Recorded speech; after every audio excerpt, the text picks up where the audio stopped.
नमस्कार, आप देख रहे हैं यंग भारत न्यूज और मैं हूं आपके साथ Jyoti Yadav. Mumbai local train bomb blast मामले में 24 जुलाई 2025 यानी कि आज सुप्रीम कोर्ट ने हाई कोर्ट के उस फैसले पर रोक लगा दी जिसमें 12 आरोपियों को बरी कर दिया गया था। महाराष्ट्र सरकार की अर्जी पर सुप्रीम कोर्ट में ये सुनवाई हुई जिसमें 12 आरोपियों को बरी होने के फैसले पर कोर्ट ने फिलहाल रोक लगा दिया है। इसका सीधा मतलब ये हुआ कि बॉम्बे हाई कोर्ट ने जिन दलीलों के आधार पर सभी 12 आरोपियों को बरी किया था उसकी समीक्षा सुप्रीम कोर्ट में होगी। 19 साल पुराने मुंबई ब्लास्ट केस में ये बहुत बड़ा अपडेट है।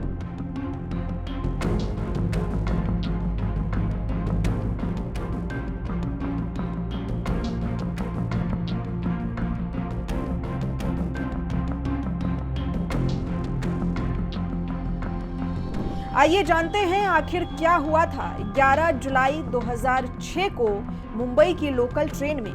कैसे प्लांट किए गए विस्फोटक और उसके बाद उस भयावह शाम का मंजर कैसा था जब 6 मिनट तक लगातार धमाके होते रहे और सैकड़ों लोगों की लाइफ मुंबई लोकल में देखते ही देखते खत्म हो गई।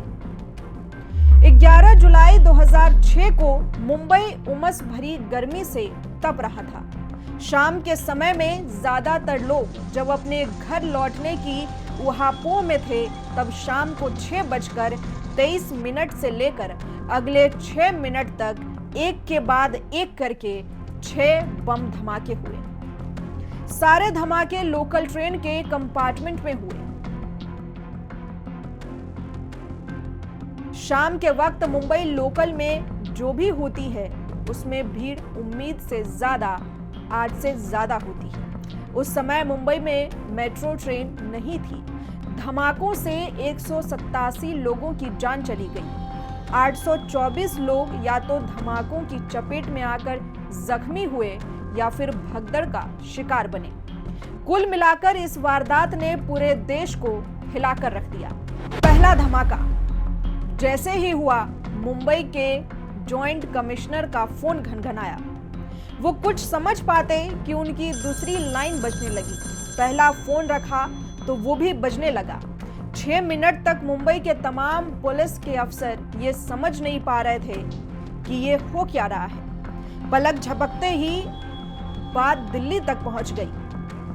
एनआईए के साथ एंटी टेररिस्ट महकमा हरकत में आ गया। पुलिस का तमाम अमला वारदात भी जगह पर पहुंच गया। छानबीन हुई। थोड़ी देर में हवा के रास्ते एनआईए और तमाम दूसरी एजेंसियां मौके पर थी। राहत कार्य के बीच तमाम अफसरों की निगाहें उन चीजों को तलाश रही थी जो आतंकियों तक पहुंचने का रास्ता बन सके। आंखें तलाश करती रही। पुलिस और दूसरे एजेंसियों के नजरिए से उनको कुछ चीजें मिली भी थी। उसके बाद धड़पकड़ शुरू हुई। पता लगा कि उसके पीछे एक लंबी साजिश थी।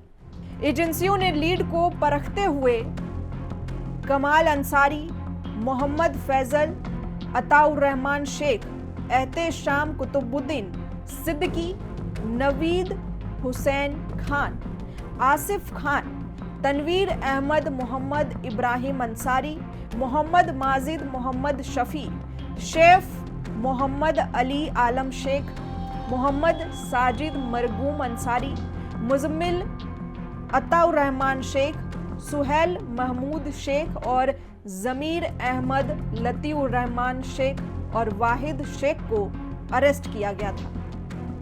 एजेंसियों के पास उन्हें गिरफ्तार करने की वजह थी। उनको विस्फोटकों और हथियारों के जखीरे के साथ गिरफ्तार किया गया।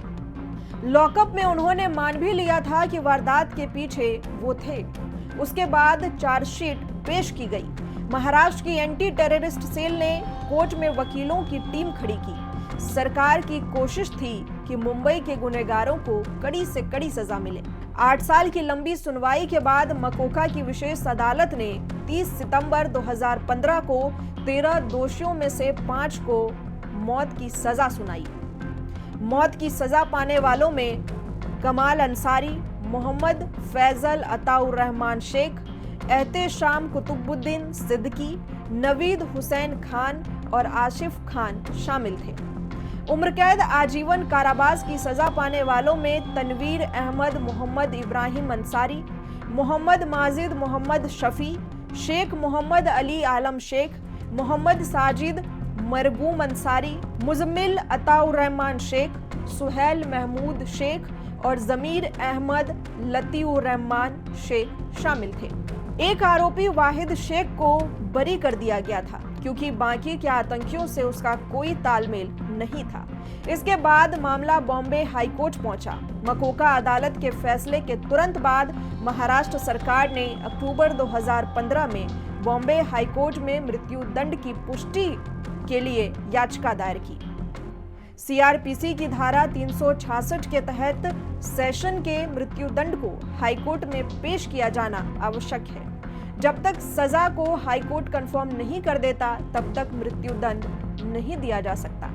इसके बाद मौत की सजा पाने वाले 5 दोषियों ने अपनी सजा के खिलाफ अपील दायर की।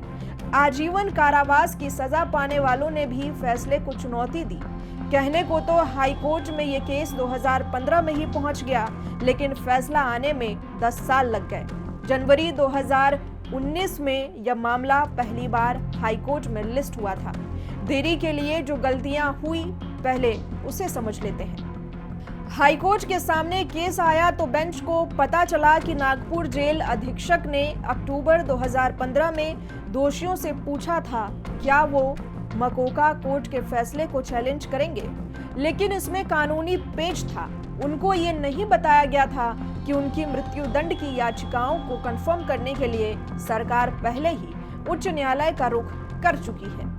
इसलिए हाईकोर्ट ने दोषियों को नए नोटिस जारी करने का निर्देश दिया, जिसके बाद उन्होंने अपील दायर की।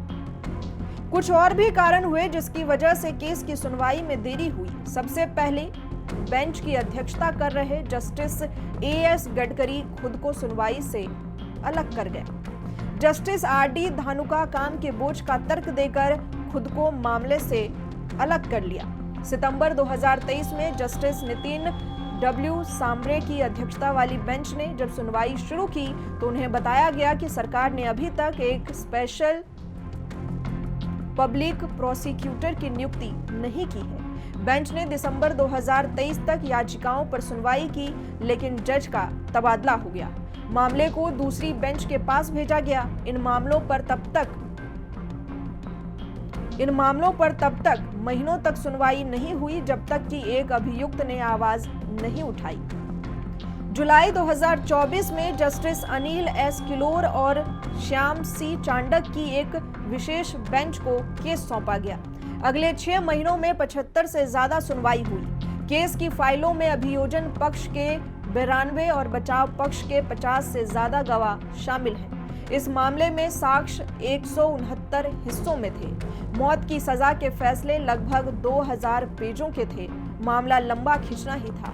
सुनवाई हुई तो सबसे पहले दोषियों ने मकोका अदालत के फैसले को रद्द करने की मांग की।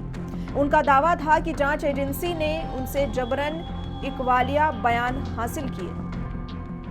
दोनों पक्षों की जिरह सुनने के बाद हाईकोर्ट ने अपने फैसले में कहा कि प्रोसिक्यूशन आरोप साबित करने में बुरी तरीके से नाकाम रहा। ये सबूतों को देखकर हाईकोर्ट को ये यकीन करना भी मुश्किल था कि दोषियों ने विस्फोट को अंजाम दिया होगा। दोषियों को संदेह का लाभ दिया गया। कोर्ट का कहना था कि गवाहों के बयान पर भरोसा करना मुश्किल है क्योंकि वारदात के 100 दिनों के बाद उनसे बात की गई। इतने दिनों बाद कैसे किसी को संदिग्ध का चेहरा याद रहा होगा। अदालत ने कहा कि ब्लास्ट के बाद पुलिस और दूसरी एजेंसियों ने जो विस्फोटक हथियार और मैप बरामद किया उनका 2006 के ब्लास्ट से कोई लेना देना नहीं है। प्रोसिक्यूशन ये तक नहीं बता सका कि किस तरह के विस्फोटक का इस्तेमाल वारदात में किया गया। विशेष बेंच ने सरकार की तरफ से पेश कुछ गवाहों की विश्वसनीयता और कुछ आरोपियों की पहचान परेड पर सवाल उठाए।